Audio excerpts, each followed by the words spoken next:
Alright, here I am back again with another episode of the Peasant Quarters. This time we're covering a game called Banner Saga, which is a grid-based turn strategy game that's pretty fun. Now how it works is you slowly go along with your caravan here, and you slowly play through chapters, but you switch between two different groups.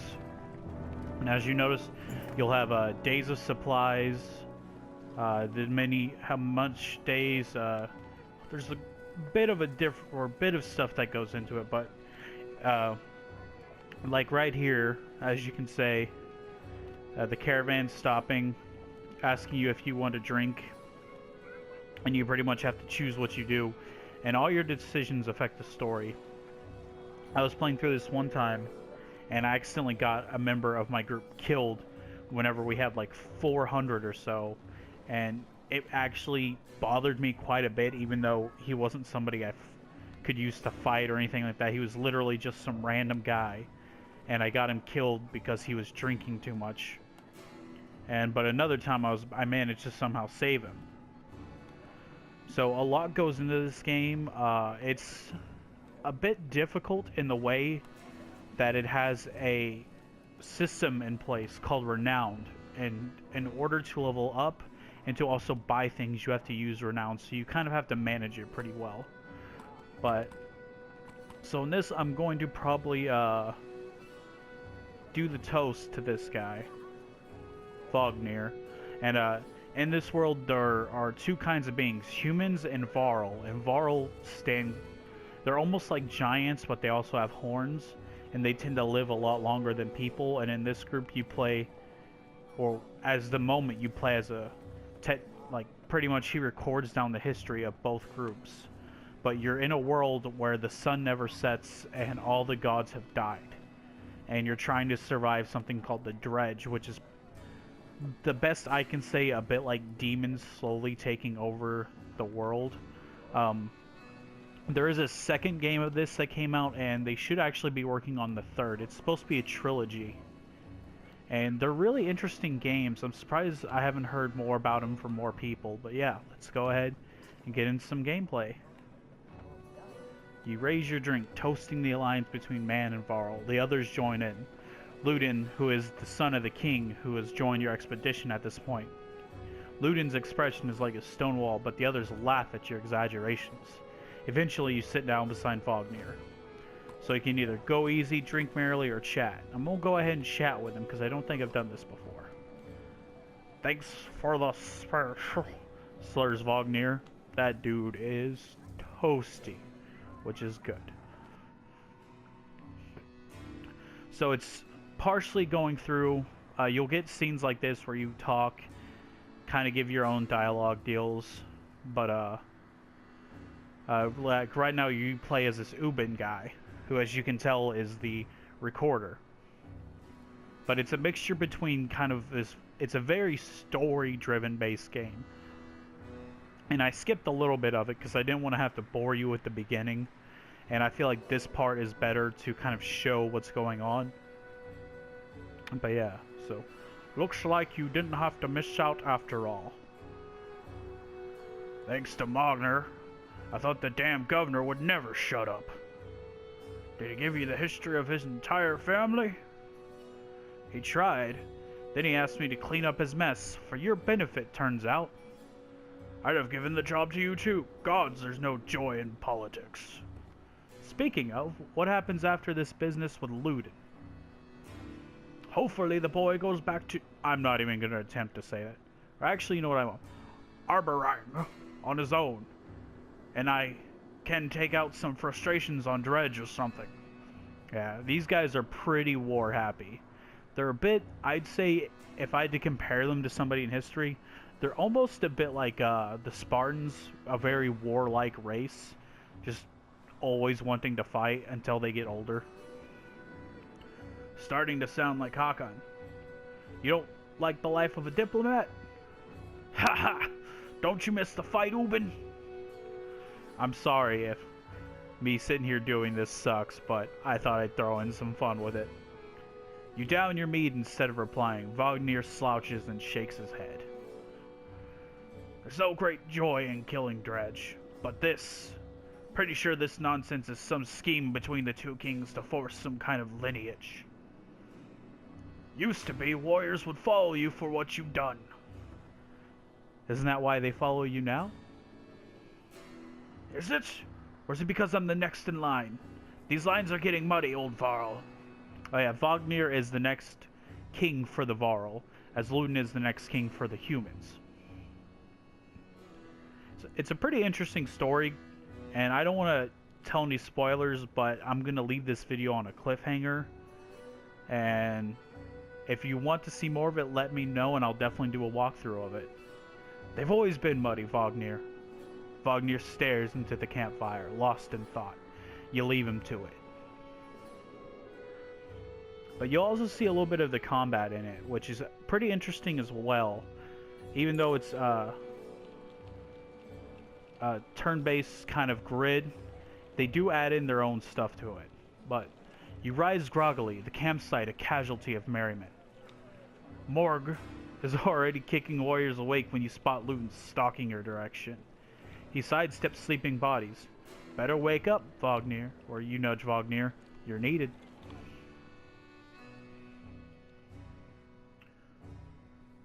Ah, it's Ludin. Always a pleasure. You look well rested. Wagner releases the caged Jean and receives a hard-eyed stare in return. How long to Grofheim? Ha ha! Ha ha! Damn it. Ha! We're only 2 days out of Strand, you know. Come, I'll show you on a map. And this is still part of the tutorial, kind of explaining some of the stuff on it. Again, I'm sorry if me doing this voices sucks, but I do like doing this kind of stuff. So this is just explaining how to use the map. So this is all the regions. I do believe we're heading up towards Grofheim. Yeah, we are heading towards Grofheim, and we got a decent bit way to go. You start as another group later on that starts over in this area. And they're mostly humans and only one Varl. And the tactics kind of change for the groups because the Varl are big and they can just hit very hard, and the humans don't hit as hard. So it's an interesting change going between the two and playing the different stories of each group.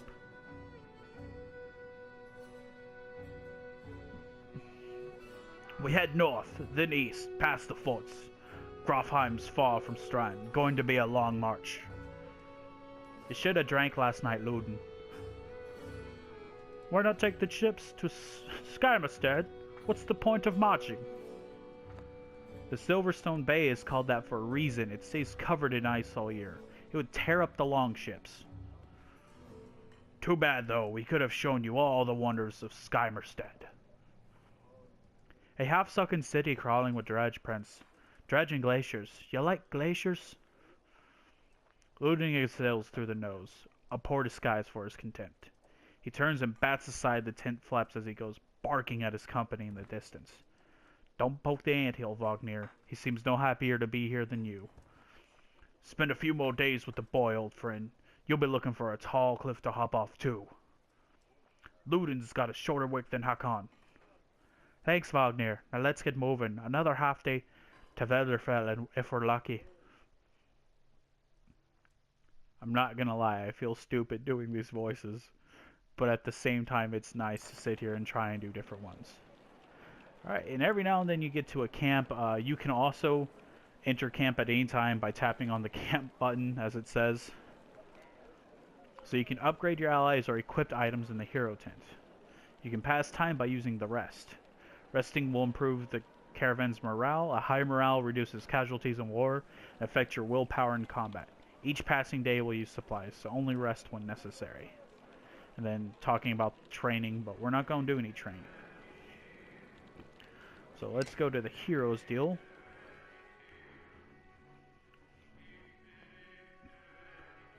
Alright, so here's the characters we start out with.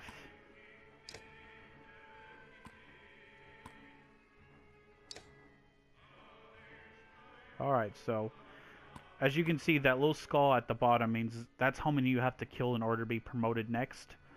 That little 37 up on the banner is, I believe, the amount of renown I currently have. So, yeah. So this guy I can promote because he's killed 2 people. So let's go ahead and promote him. And promoting allows you to have higher stats and increases your item rank. Let's go ahead and promote him. Now I have 2 points available. So here's showing what they all do. You can put points into armor, and as you can see, your strength minus their armor equals damage. Strength, and here's the interesting thing, your strength is both your damage and health. So if you have 5 strength, that is both the damage you deal and the health you have at the time. If you take damage and go down to 3, you do 3 damage and only have 3 health left. It's a pretty interesting way to do it. This willpower stat is pretty much like exertion, and it allows you to move more, do a little bit more damage, and but it says it does not replenish, but it does. But you have to like rest during the deal and stuff like that. Exertion, well, this is actual exertion, is the amount of willpower you can use on any given action. Pretty self-explanatory. So since he can't use his willpower yet, or I think he can do 1, but if I add to that, he'll be able to do 2 and stuff like that. Break is the amount of damage you can naturally do to like the shields. So usually I like to have some people be a bit more break, but since he's low, I'll go ahead and put 1 into exertion. And you know, I'll go ahead and put 1 into that too. But yeah. So that's it for that. It doesn't actually have like a normal save system, but it auto saves whenever, or yeah, that little red stamp looking thing is when it's saving, and it will usually save whenever you leave your camp. But yeah, so here's showing how all this works. The smiling guy is your morale, tells you how many people are in your group, what day it is, how many supplies you have. So yeah, let's go ahead and head out, and hopefully we'll get into some combat soon, so I can show you that. Winterfell. Even the name means bad weather, where frozen wind sweeps in from the bay. They tend livestock, but most are just men driven from Strand with nowhere else to go.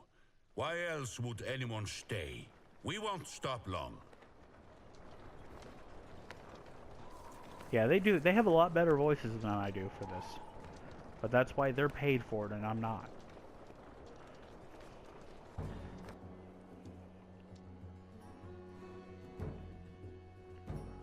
By Harderberg. Hatterberg? That's a lot of Varl for some missing cattle. What? Couple days back, sent word to Strand about the cattle. Didn't expect an army. He looks pleased with himself until it sinks in that you aren't here on his behalf. He's like, wait a minute. This is way too many people. Shit, they ain't here to help us. Where have your cattle gone? Wouldn't know. My boys seen men up on the hills carrying them away. Don't know many men who can hoist a whole cow by himself. Because they probably weren't men. Scaflings out here, maybe. Could they have Varl working for them? Not from what the governor told me. I'm going to take a look around and get camp set up. The peasant spits, his eyes anxiously darting about as the caravan sets up tents. I just want you to know, I'm not with this peasant. I'm in my own little group of peasants, so no relation. Just letting y'all know. We'll be here no more than a day. There's silver for any food you've got. For hundreds of Varl? Are you serious? Whatever you're willing to sell. You thinking of squatting? Not enough room for a couple hunters here. Forget hundreds of. Shut up! Hear that? Where's looting? It's faint, sounds like fighting, and something else. Hacken takes off at a run.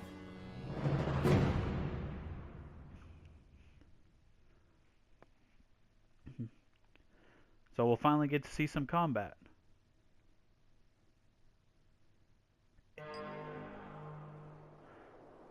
Oh, and here are the dredge. Here's explaining the whole waypoint system.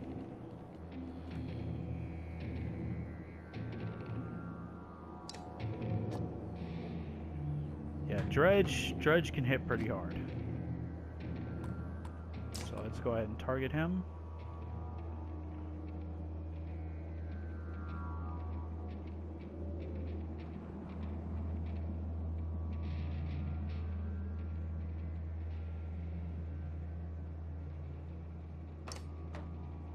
Ooh, 50% chance to be deflected.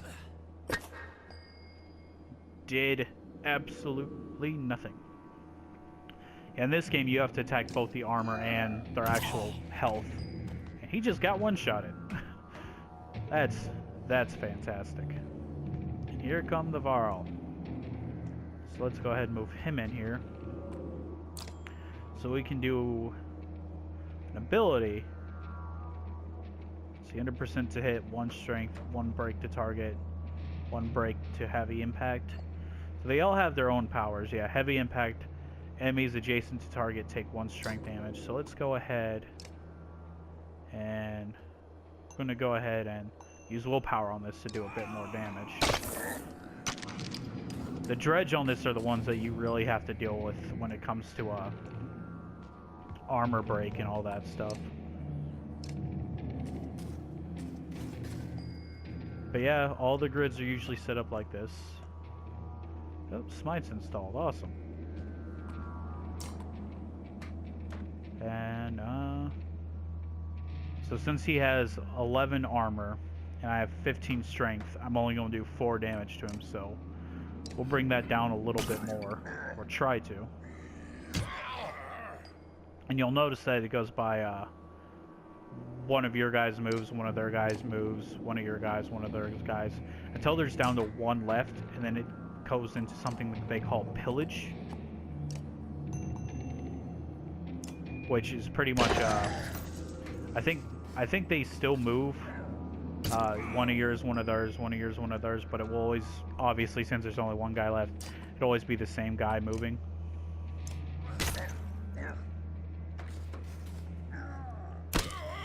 So it's been a bit since I played this, so if I suck, I apologize. Me.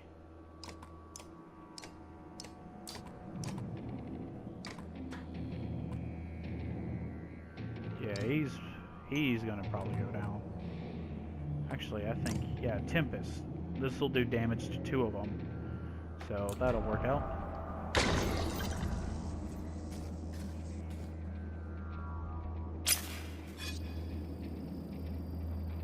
I never like when they do that.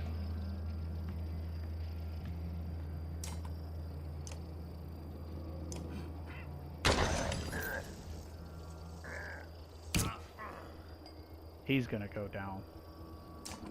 There's no way he doesn't go down during this.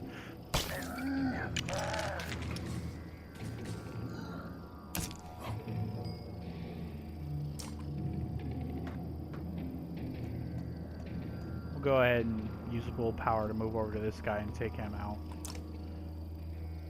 Oh no, that's gonna hit him too. And of course there's like a small chance to freaking whiff. Oh great, he summoned another. Let's go ahead and take him out. Yeah, see, so you do get willpower back. They make it sound like you can't, but you can.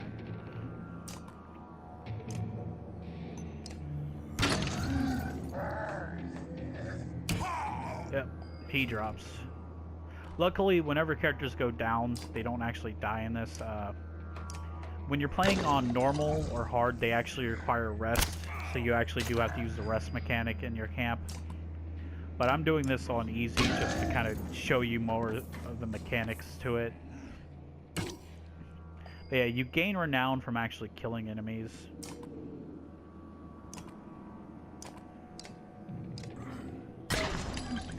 And it goes up, I think, 1 or 2 for every kill. I think just 1.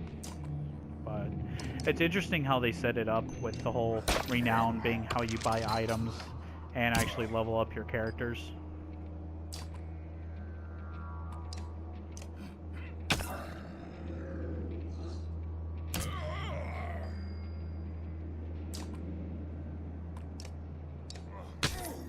But yeah, it's a fun game. I really haven't actually beaten it all. I really need to go through and play it.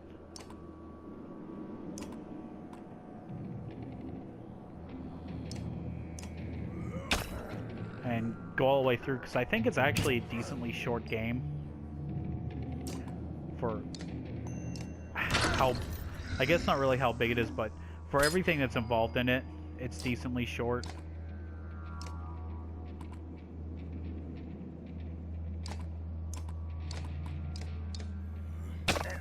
But, and then there's the second one, which obviously plays a lot similar, and I believe they're still working on the third one at the moment. Or no, pillage. All your characters get to go first. I'd forgotten about that. So I can just come in and clear them out. But yeah, that's how combat works in this game.